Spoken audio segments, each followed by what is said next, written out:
is The Angry Octopus, your source for all things Red Wings. Here are your hosts, Aaron Habel and Aiden Wolf. Okay, so week 4 in the books. Not a bad one. I think the Wings were 2-2 over the road trip. Yeah, 2 wins, 2 losses. They actually had 5 games on the road trip. So they were 3-2. So 3-2. That's still not bad considering where we're at in the season. We're really 2-2 because you and I covered the first game of the road trip on the last episode. And that one doesn't count anymore. Yeah. Let's first switch to baseball because our brand doesn't matter at this point. But also one of the most heartbreaking, especially if you're a Toronto fan, ends to the World Series. Game 7, 9th inning, tying it up. Hoffman, the closer for the Jays, actually heartbreaking speech after the game saying he's the reason a lot of those guys aren't getting World Series rings. I have to agree with him, but also that's sports. Yeah. Did you watch? Did you see Game 7? I watched some of the game, and what I can tell you is it looked to me like the Blue Jays early on had that confidence. They were winning the game. It felt like they could do this. And I guess the thing that you couldn't account for was not just, maybe you could point at the pitcher, what have you. But the other thing is the Dodgers are just deep and they're dangerous and they have that talent. If anybody can come back and win that game, it's the Dodgers. Yeah. And it was just like they'd been threatening the whole time, and the Jays as well. Every inning, it felt like from the 6th inning on, both teams had people on base. It was just this like almost backwards pitcher duel because the pitcher would get into trouble and then get his ass out of trouble and then get back into trouble next inning and get out of it. And it was one of the most difficult games to watch as a Toronto fan. A lot of people might not understand this if you're not a fan of any of the Toronto sports franchises. And that is the ultimate disappointment in teams because they constantly do this kind of stuff. Up 3-2 in the series, lose the series in Game 7. That has literally been the Toronto Maple Leafs motto since 2012, give or take. Let you taste the opportunity of being able to win this. Going all the way back to 2011 against Boston, being up 4-1, third period, less than 5 minutes to go. Toronto teams just have this freaking knack to just let you smell it and then just rip it away. And again, that is taking a lot of the control away from the Dodgers, who played a great game, never gave up, never quit whatsoever on this game. But to give you an idea of the trauma of being a Toronto fan of Toronto teams, I turned this game off in the 9th inning because I knew. It was one of those things where I'm like, well, I have to go to bed. I can't stay up. If this is going to be another 18 innings, I can't do it because X, Y, and Z had a ton of stuff to do the next day. It'll sting worse. It really would have. And it only made it to 11, but I also turned it off knowing that was the end. It was this demoralizing home run that you could see the wind just came out of the Jays. They had been holding the Dodgers back until that point. They had been like stopping the flow of blood from the wound. And then as soon as that home run went over the wall, it was just like this oof. So yeah, I don't want to knock the Blue Jays. They did amazing. They absolutely are going to go down as that team that fully could have won this series. I mean, it was right there for them. I think a lot of people, when they look back, are going to say, well, the Dodgers are just stacked. They have Ohtani. I mean, he's arguably one of the greatest ball players of all time. They literally have an amazing team. The Blue Jays, they faced a lot of adversity. Look how far they got. I think this is something they can build on too. So I wouldn't count them out. I think if anything, they're proving that they belong at the top. Yeah, and they've got a lot more money in their pockets from a deep World Series run, all with home field advantage. So they just got even more money out of it. I think this is going to be a team that is going to take a little bit more Now, I wouldn't say reckless behavior in the offseason, but I think they're going to be a little bit more willing to sign and throw more money out there. They're Last right year, there. yeah, last year they had a miserable season and they barely got Vladdy signed. When Vladdy signed, it was kind of like this uplift for the team. Knowing that they got there, that they were so freaking close, it's going to do a couple things. One, is going to give them more money that they're willing to play with. And two, it's going to make other players willing to come to them. It's a much harder sell at the beginning of last season than it was at the beginning of next season. Because, you've got a team that basically was 1 out or 2 outs away. Yeah, I think they were 2 outs away from the World Series win. So I think they're going to have an easier time bringing in free agents, and fingers crossed, man, another 182 games before we can get back to that though. Oh, so close. Anyways, let's move on to hockey. Let's move on to the Detroit Red Wings last 4 games. Bit of a mixed bag, but we kind of talked about this in the last episode where they were headed down to the West Coast, which has been a nightmare since the dawn of time, since hockey started being played out on the West Coast. And obviously a lot of it has to do with the time change. And, you've used to have 3 pretty decent teams there. And actually, I think this year is probably the first year in several that there's more than one difficult team on the West Coast. And I think the Detroit Red Wings ran into that. The Kings, being the easiest of the 3, was the first game. What were your thoughts coming out of the Kings game? Well, you could say maybe on paper they look like the easiest team. I would argue the Sharks look like the easiest team.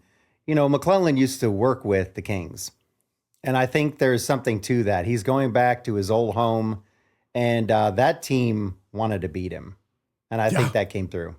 Yeah, and it was kind of the return of a lot of former teams this year. Cam Talbot from the Kings. You had Nedeljkovic on the Sharks. So weird to see. Yeah, so weird to see. And on the Ducks, it was John Gibson's return. And it felt like the whole time there was a lot of that pressure on those games. I would say the Kings game was the least amount of pressure, but I also saw a lot of the youthfulness in Detroit against the Kings. Seeing Finney get undressed during the first goal, shorthanded, was kind of like one of these, like, okay, yeah, that's a little bit of the youth coming through. I would say the third goal Casper scored was probably the best highlight goal of the season so far, NHL wide. It was one of the prettiest goals I've ever seen. It was gorgeous. DeBrincat, Appleton, Casper in. I was gobsmacked when I watched that. And then the last thing I noticed about this is Corey Perry is never going to go away. He's going to be the thorn in the side of every team that I follow for the rest of my life. I don't think he's ever going to retire. 2 goals just defying age. Like he never gets bad. Right? Yeah. No, you have to hand it to him. That guy is in shape. He shows up and he's hungry. And when you watch him play, you have no doubt that he can pretty much write his future. He's going to be a good piece for pretty much any team that's willing to take him on. Now, did you see the Ducks coming out, or the Ducks? Did you see the Wings coming out of this being the team that deserved the win? Yeah, well, as a Detroit fan, I can tell you they really did some gutsy hockey over a lot of these games because, and this has been the theme in Detroit right now, which is you're not going to win every game pretty. So what are you looking for? You're looking for something to hang your hat on. And with this road trip, what the coach is talking about, what Larkin is talking about, is the fact that the team keeps working. They keep playing the game. They're not giving up. And when they get their chances, they're trying to put the puck in the net. It's just not always worked out for them. Yeah. But they're working hard. And walking away with the W here against the Kings, I thought was a big part of why they ended up with 2 wins across the last 4. I think this kind of brought them up because the next game was going to be tough. walking into Anaheim. Now, I know there's a lot of people that look at the Anaheim Ducks and the San Jose Sharks, and to them, it's the easy money. That's walk in, get the W, walk out. And while the Sharks are kind of still that team that you can kind of almost expect the win, there's a lot of signs of growth on the West Coast, and it's not coming from the Kings. Anaheim Ducks, as far as I'm concerned, are basically in the same boat as the Red Wings. They're an incredibly fun team to watch. They've got a beast in net with Dostal. Like he's showing that he is the next generation to really bring the Ducks up. He is a phenomenal goaltender, and you got a big piece of that watching Detroit take on Anaheim. Watching that game, difficult loss, obviously. I think usually the second game of that West Coast swing is one of the hardest. What did you think going up against Anaheim? Was this a make or break moment for them? No, I was really a little worried simply because the Anaheim Ducks were in a better rested position to play that game, and they were at home. And like you said, they have every bit of what do you say, a brighter tomorrow going on right now because they have that youth, and these guys are working incredibly hard. I didn't think the Wings were going to win that game. To be honest, I felt like the Wings could maybe win all the games except that one. And that was the one I was most worried about. I'm like you. I think the Ducks are on a good trajectory at home, well rested against a Wings team that just played. I knew they were going to be bad. Detroit gave me a little hope during the game, but the result is kind of what I expected. I see them as, if you're betting money on a team to not just make the playoffs, win their division, kind of that real dark horse in the West, Anaheim's a scary one. They've got the speed, they've got the obvious talent, as they've been making some really smart trades over the last, I would say, year or two that have kind of set them up to be a bit of a surprise in the West. This is a game with Lucas Dostal facing off against his former, I guess, kind of trainer, mentor, whatever you want to call him. And Dostal actually absolutely fed Gibson his lunch. And nothing against Gibson. Absolutely nothing against Gibson. I think this was kind of Lucas Dostal's moment, and less than it was Gibson coming back to face his old team. I think this was Dostal's statement to say, I deserved this chance over John Gibson. He was the goaltender that finally was able to let Gibson move on from Anaheim.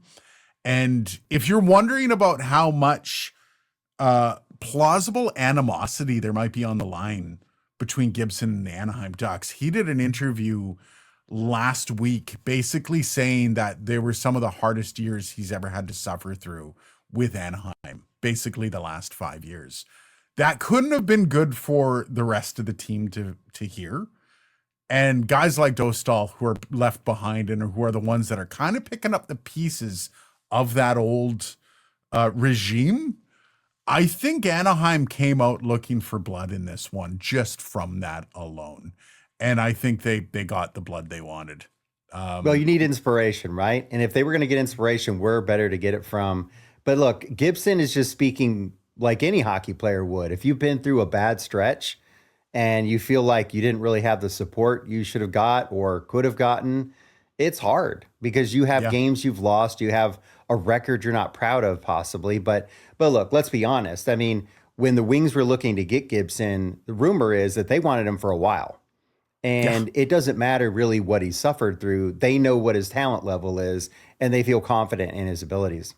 Yeah, it was kind of the insinuation that he wished he had been traded earlier, like so he could have enjoyed some of his 30s. And, fair.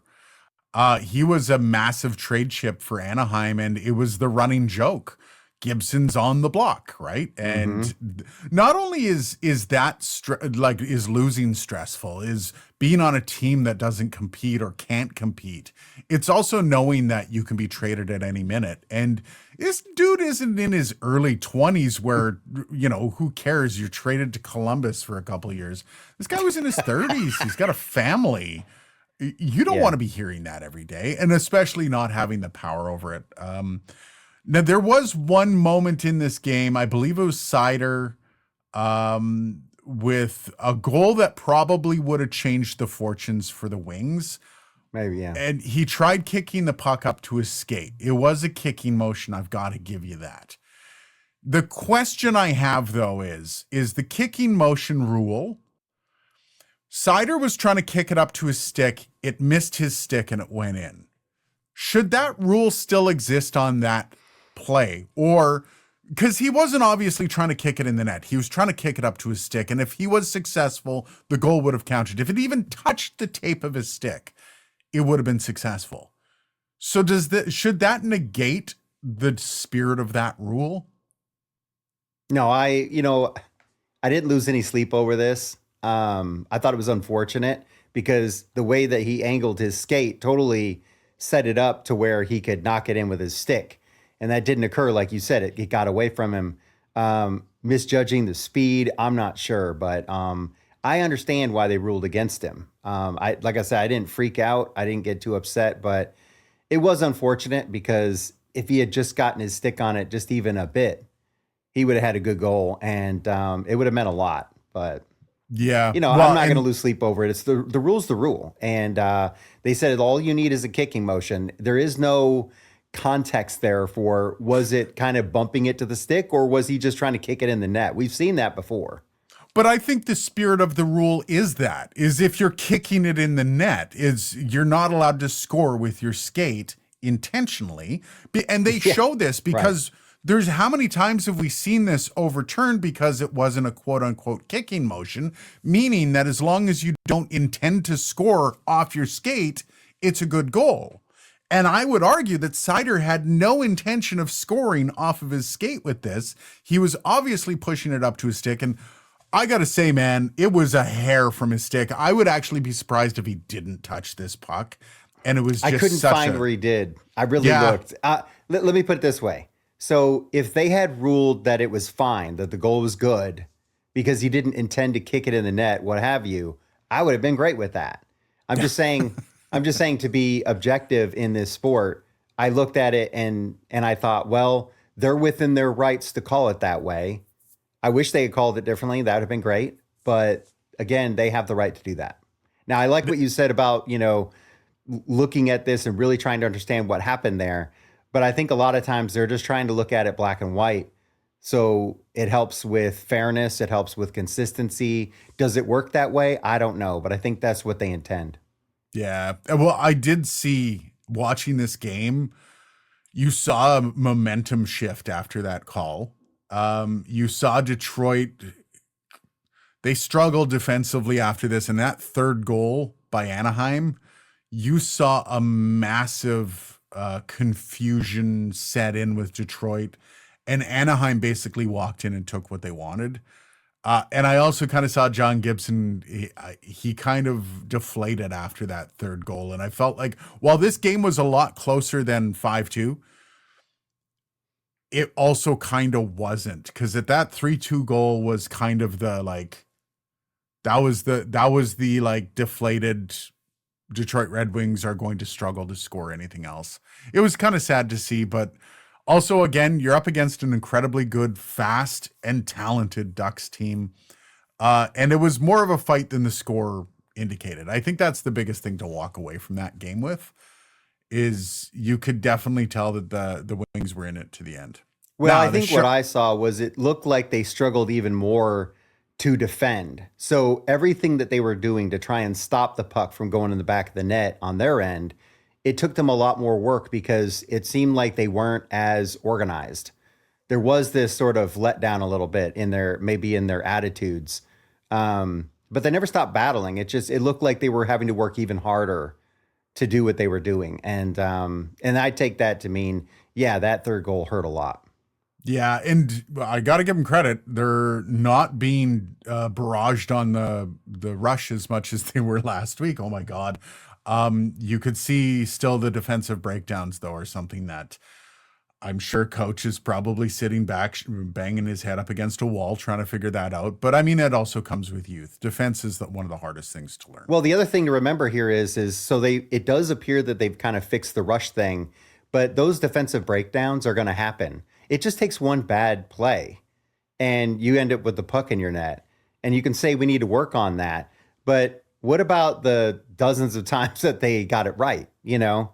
So it does take discipline because you can't really have a bad play. They need to work on it every time. So it's really going to come down to that coaching, I believe. They've got the players. Even you got to give it to Hamonic. Hamonic's looking all right. I mean, he's doing a heck of a job, especially passing out of the defensive zone. As long as he can stop the bloody puck from going in every time he touches the ice. That's his, like, sometimes he just has one of those nights where he can do nothing well. And yeah, like, I feel bad for the guy. I mean, but at the same time also, when you know that this is a specific strike against you, maybe work on it. And it looks like he has. That's just it. Is what's his upside? Is he going to get better all around? I don't think you're going to see a drastically different guy. I just think as long as the rest of the team is doing better, I think he's going to look a little better. I don't expect him to bump anyone out of those other slots. You know, I don't think that's happening. I just think he's doing all right compared to what I'd seen before. Be a decent third line defenseman. Basically, that's what we need. We need you to fill in like 6 to 8 minutes a night and not have goals heaped on you. Shouldn't walk out of any game -3. No. But you know, this is where if they do a trade at some point, maybe that's one of the positions they look at is shoring up that third line a bit because, you know, a good third line can make a difference in a lot of games. Oh, the good third line wins you the cup, like easily. Now moving on to the Sharks. This is that team that like Anaheim is up here. Sharks aren't far behind, and I feel like the Sharks they're pretty close to gelling up, and they haven't made the kinds of trades that Anaheim has over the last couple of years that has really propelled Anaheim to where they are. But also, when the Sharks signed Nedeljkovic, was it a trade or was it a signing? I think it was a signing, right? Yeah, I can't remember exactly. In fact, you know, I had forgotten about all that until I saw him suited up. And I was like, oh my God, there's Ned, you know? He found his game again. And he's looking good in net. Watching this game, we haven't seen that Nedeljkovic in years. And seeing a guy go to a team like San Jose and kind of pick it up again. And you've seen all these other goaltenders try. Blackwood was one of them that tried so hard to make that a success in San Jose and just couldn't. And with some of the really young talent in San Jose really breaking out right now, they're not going to be an easy win. They're definitely not the instant 2 points that they used to be. They're going to create another terrifying gauntlet of the West Coast if you let them go on this. Although the Kings, I think, need some time to catch up. Talbot in this game showed that they have a good tandem goaltending situation in Detroit. It's not necessarily a 1 and 2. I wouldn't see it as that. Seeing Talbot against the Sharks, he definitely, like, you can see the team also kind of trusts him, which that was really cool to see. Yeah, I really think, I hate to say this, but I think part of it is age. Because when you look at Talbot's age, maybe that gives you pause. Maybe you think, is he going to be able to be like this in 6 months? Is he going to be like this next year? But I actually kind of prefer him. I like both the goaltenders. I think they have the best tandem they've had in a long time. But if I had to pick a number one, I would go with Talbot. I really like his style of play. I like the way he's been doing it. Yeah, it's also just kind of nice when the team doesn't have to scramble and when it's a back-to-back, they know they can trust the guy back there to make a bloody save when he needs to make a save. That's his job. It shouldn't be a night off. And it's good to see the team play in front of him as well as they do with Gibson. And I don't know if it's going to be in a 1-2 situation in Detroit the whole season. And it's also nice to know that if Gibson does hit a stretch where he's struggling, you've got a decent backup. The Sharks showed me that one thing when I was watching them play. I was just watching the goaltending basically the whole game because I got to be honest, watching the Sharks play is kind of although Macklin Celebrini is just a breath of fresh air to watch. This being their last 2 points out of the 4 games they had going into the Golden Knights game. What were your thoughts after the San Jose Sharks? Because we'll cover off the Golden Knights game, but was this a high point for Detroit Red Wings coming out of the West Coast swing, at least these 3 games with 4 points? Yeah, it's that gutsiness. It's the ability to pull through when you face challenges. You're winning the game and then the other team catches up. And now you're being asked to go out there and now you really have to win it. You can't just rest on it. And the Wings answered. But going into Vegas, my thought was, I think they can win this game. I know Detroit was ranked by points ahead of them. And we know that Vegas is ranked by the public ahead of the Wings. That's just how it is. If you look at their roster, if you look at their history, they have everything working for them. And you could argue maybe, well, they have some lines they needed to switch around, or they're still finding their footing a little bit. They did get Marner. That's a big change to that team, despite, what he brings. It's all plus, I guess, on the score sheet. But 14 when it came points down in to 12 it, I thought games. the Wings can pull this off. And what we saw in that game was an incredibly tight game that could have gone either way, in my opinion. I was really happy with the way the Wings played. Sure, there were a few times where it felt like they kind of let off the gas pedal as soon as they got in the offensive zone. It looked like they could have taken more shots instead of trying to set things up. I'm just thinking, and I'm sure McClellan is saying this too to them, put the puck on the net. I like that you're trying to set plays up, but if you don't have room in the slot, just get a puck on the net. And too often they were shooting pucks into other players. If it's too clogged up like that, then I want you to move the puck. Then I want you to pass a little bit on the outside. But it looked like some of that judgment wasn't quite there, but the compete was there the entire game, I felt like. I can't imagine it's easy to play in Vegas. That barn looks like it would be a nightmare. It's like party all the time. Very, very, very pro Vegas. So I can't imagine it would have been easy. I do have to say, like, it was a boring game to watch. Not necessarily from Detroit's end, from Vegas's end. Vegas, I found, was I don't know. I didn't find it to be a usual Vegas high event game, despite like Eichel and Marner leading the team with ridiculous. I think it's 16 for Eichel, 16 or 18 for Eichel, and 14 for Marner. I was expecting more of a high event game, and it was that one defensive breakdown that burned the Wings, which was tough to see. And I thought that they had a chance to get back into it, but like you said, difficulty just getting the puck through. Vegas did a great job of clogging everything up and making sure that they weren't getting good chances. Yeah, it was one of those games. It was just kind of like about halfway through, you're like, damn it. Well, you know what? Even into the third period, I was expecting them to have to go to overtime or a shootout. Yeah. Which they'd already done a couple of times on the road. And I was fully expecting it would happen again, and it just never did. And I know the Wings had a couple of really close chances there. And it was like, man, they were so close. And I know Finney at moments was getting some shots on net. But again, nobody could really get a great shot on net. And it was because they were defensively so good. In fact, I know they had put up a lot of shots on net against the Wings, but it really looked like the standout part of the game for Vegas was their defense. I don't even know if I could credit the goaltender as much. Their defense did such a good job. Their whole team did defensively in their own zone. Yeah, they'll box you out. And, you know, they'll make high event hockey look low event. Like the shots were not low in that game. The problem is the quality chances were incredibly low.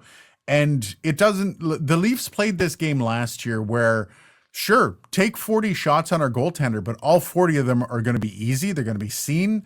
You're not going to get high danger shots on our goaltender. And even when they did get the high danger shots, it really wasn't, like you said, Finney got a couple good looks there, but when those are your only looks, when you're not really getting bodies in front of the net to adequately screen, it's going to look like a lot happening, but it's not really. And I feel like Vegas played that game well. The second goal by Vegas that ended up getting disallowed, it's a big nothing burger. It was an obvious offside. I got a really good chuckle knowing that it was Marner that threw them offside, though. That made me feel kind of good. I actually rewound it back a few times just to watch it again. Well, the Detroit broadcast showed it a number of times. Again, I think what we look at with Vegas is defensively, if they can get, deep into the playoffs, it's going to be their defense. I know they have the offense too, but, we'll wait and see what happens when Stone comes back. But with this team, I think defense is everything because they didn't allow Detroit really to get any good angles on the net. So when they got a shot, it was either deflected or the angle was poor enough where it wasn't going to go in the net anyway. So the goaltender really, I feel like, had a decently easy night because so many players were in front of him that the shot could never make it to him. And when it did, yeah, he was right there in center in the net. So I don't know. It looked like they made it easy on the goaltender. Credit to them. Yeah. Now, what is this? It's about a quarter of the way through the season almost. Like, we're getting there. We're about at a quarter point. And Detroit still kind of playing the wheels off, man. They're way overachieving from what the rest of the world saw them doing. But this also brings up a good point, and we talk about the rest of the world and expectations from the team. Do you feel like the rest of the world is basically looking at them, just waiting for them to fall apart? Well, that's what I'm hearing anyway. And I have to laugh because, we talked about the rebuild. And I don't know if I have to say this 1,000 times before someone might listen, but a rebuild doesn't happen in 3 years. And I think these people have it in their heads that you can just go out and spend all this money, hundreds of millions of dollars, and just go get everybody you need and put the team on the ice.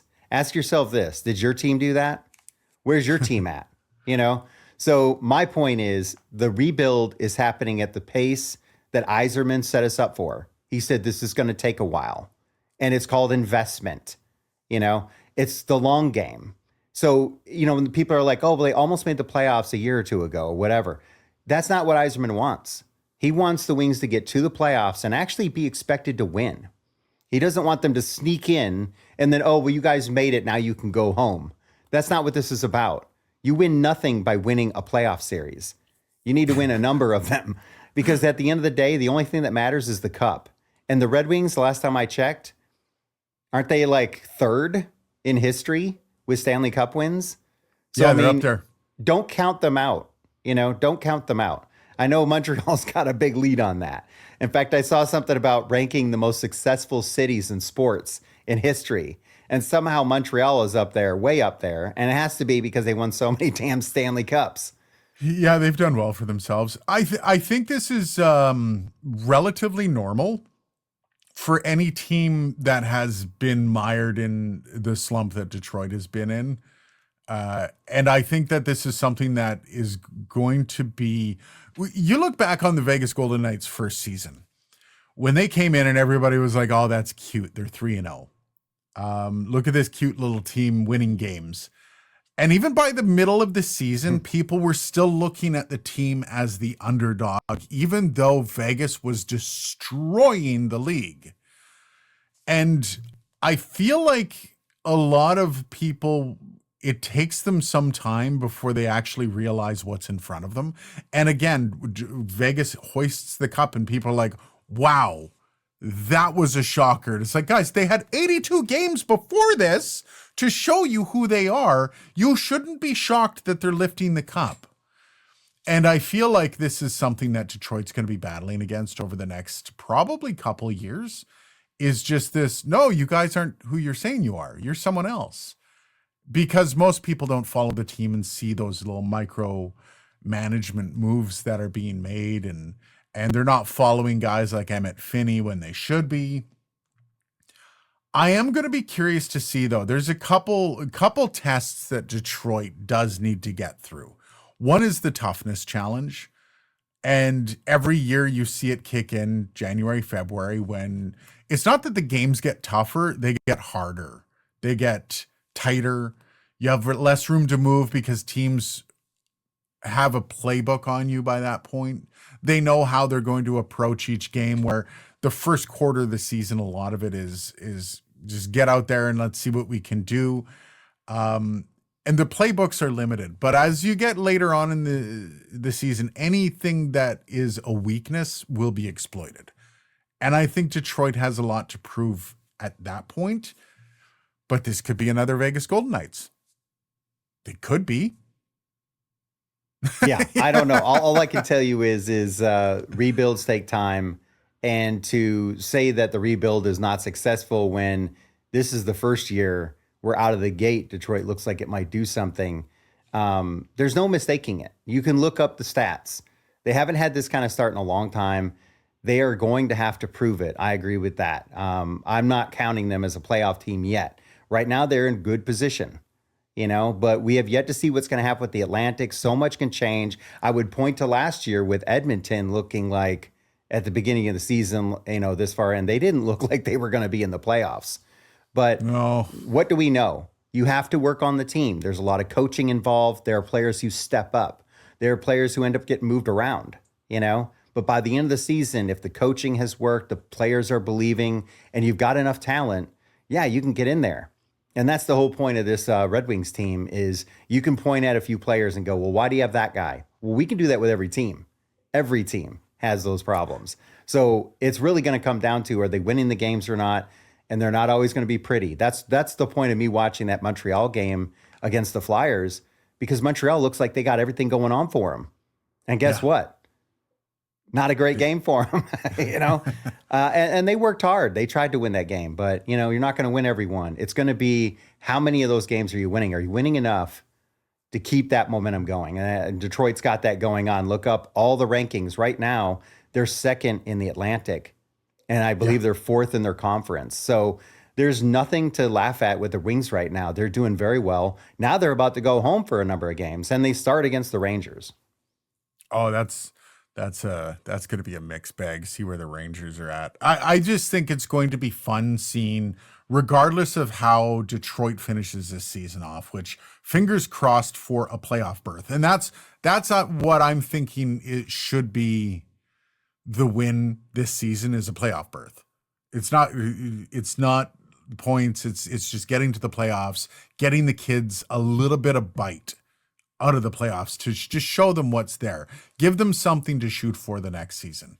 Any successes above and beyond that are a good success. I think it's going to be fun seeing the rest of the league and free agents go, oh, Detroit's now on the list. It's been a long time since Detroit has been on the list of places that I'm willing to sign. And seeing that happen is usually when you see the big turnaround for a lot of teams. Like Anaheim's a good example, when all of a sudden this year they actually make the playoffs and people are like, you know what? I kind of want to live in Anaheim and I want to play in a city where there's no snow. Detroit has that same effect, the storied history of the city and hockey. I think this could be great building blocks for some great talent coming in the doors to really, really bolster their lineup. And we talk about the third line, man. Seeing this team get a wicked third line that's going to make them fearsome in the playoffs is basically what I see them needing. Maybe a little bit of toughness as well. But yeah, I think this could be a good test season just for the rest of the market for Detroit.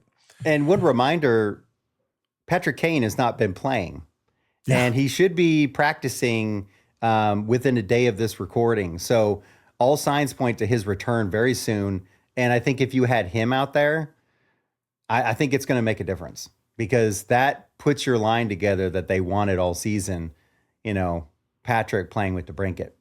Yeah, absolutely. So Last thing I really wanted to touch on here, and this is the thing that kind of I've been struggling with since the beginning of the year, and we've talked about the Leafs, who they are, what they're going to be this year. I've been extremely pessimistic on the Leafs, and they keep paying that off. They keep showing you that they're not the team they should be. Now, I don't know if you noticed the Pittsburgh game this past week, their last game they played where they were down 3-0 and they came back in the third to win 4-3. It was literally a tale of two teams, but there's something interesting that came out of that game. And you could tell Berube walked in the room in the second intermission and said some things that got the team fired up. Even Anthony Stolarz confirmed that. Literally said, Berube or Chief came in and said some things. I'll leave that to your imagination. But Craig Berube's post-game presser reminded me of a coach that was about to get fired. There's something about coaches, usually when a coach is out of answers and they have no response, they don't know, that's usually a good indication that they've lost the team. I think the next week is going to be very interesting for the Leafs. I don't know if they're going to be able to make it out of 2025 with Craig Berube if they don't get their butts in gear. It was really sad to see, seeing Craig Berube basically out of words. He literally had no idea. I don't even know if he knows how he inspired the third period comeback. But this team is obviously way better than they claim to be in their scoring and their defensive strategies. Even their goaltending is just getting its butt kicked. Do you think Berube's on the block? I think he's on the block because when they brought him in, I think Toronto already had a good coach.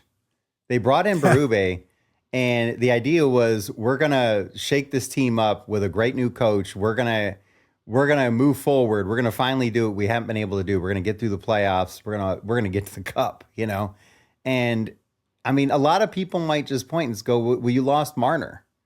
Oh. And he's such a point machine. But beyond that, that's still a very good team on paper. So the question is, what's happening? I think they're going to end up having to do something. And I don't know what you do aside from changing the coach. I mean, a big trade would probably help. And I know that, they've got probably one of the most willing GMs at trading. Treliving he's known as the guy that's on the phone all the time. But seeing this team and these little wins, they talk about a DNA change, and that was the big thing coming into this year. With Marner gone, it's kind of a reference to the toxicity of the group prior to Marner leaving, and that DNA change was supposed to be this is Berube's team now. This is finally the team that we've always wanted. And I feel like the rest of the team is just like, oh yeah, we reject your new DNA and we're replacing it with the DNA we want. It's really hard to watch. It's the most uninspired hockey. Aside from the third period against Pittsburgh, this is some of the most uninspired hockey I've seen in the last decade from this team. Yeah, there's so many questions revolving around this. It's almost like when they changed the DNA, they ended up with a team that doesn't have that the passion. That's what it feels like. So what do they have to do to get there? I don't know if they ever talk to the players and ask them, just tell me, how are you feeling right now? What's going on? Because I know that it's a fact that in the past, many times it comes down to a coach. They don't even want to play for that coach. Now, I don't know if that's what's happening there. I would like to think not. But what else are you going to do? Are you going to start changing up your roster quite a bit? I don't know if they want to do that. So I think it's easier to change the coach. So I would say it's going to be interesting to see if something changes there in the coming weeks. Well, they went from one coach who there was no accountability with Sheldon Keefe. Sheldon Keefe wasn't even allowed to call them out in the media. To a coach that holds them to account. There's accountability with Craig Berube. I think are they just rebelling against accountability? This is a team that went unchecked for, almost a full decade before Berube walked in the door. I don't know. man, when your second line is outperforming your first line in such a magnitude, like to the Tavares Nylander line is just lights out amazing. I'm scared. I think this is a team that misses the playoffs this year, and hopefully that creates an actual DNA change with the team. We'll see. Well, if they've got some big names to hop over, including Detroit. So I don't know. Maybe this ends up with a Toronto-Detroit first round, which I would give my kidneys for. I would love to see Toronto-Detroit first round. We'll see.